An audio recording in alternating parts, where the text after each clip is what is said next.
Magandang araw po sa inyong lahat mga ka-idol. Sana po nasa mabuting kalagayan po tayo ngayon na oras na po na ito mga ka-idol. So kumusta na po ang lahat? So ngayon mga ka-idol, at dito po tayo sa ating video reaction mga ka-idol. So with respect sa kaparian po sa simbahang Katoliko mga ka-idol. So nirespeto po natin sila mga ka-idol bilang isang ama ng pananampalataya mga ka-idol. So dito mga ka-idol, magbigay reaction lang po ako dito. Itong isang pari mga ka-idol na nagbigay, yan ang nanguna po sa sampa o kaso ng plunder laban kay Vice President Sara Duterte mga ka-idol. So pakinggan muna natin ang kanyang panayam bago tayo magbigay sa ating komentaryo. Galit po tayo sa nanggagamit, galit po tayo sa kasinungalingan, galit tayo sa nagbabaluktot ng katotohanan. Walang politika dito. Bilang pari at simbahan, the truth has always been enshrined in the gospel, and that is why I'm here. So okay mga ka-idol, tama naman yung sinasabi ni Father na hindi siya nagpapagamit.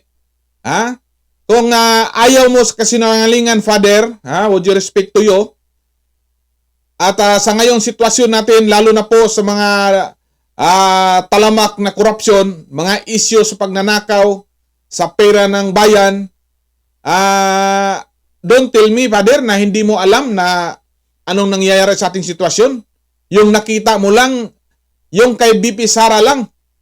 Yung ibang mga politiko, hindi mo nakita.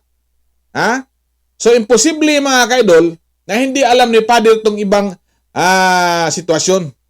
Pero sa ating nakalap na video mga ka-idol, so may inaangkin po to si When you said that you used drugs for 15 years, ano po yung drugs na ginamit mo, Father? Shabu po, o bago pa mag-shabu. Pare ka na noon? Siyempre hindi pa ho.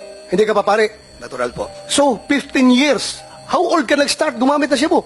Father, ako sagutin niyo. Ako sagutin niyo. Mr. Chair, simula po ako ng 16. 16. Opo. 16 plus 15, that's 31. Kailan ka naging pare? 2006. 2006. How old were you? 2006. 31 ho. 31.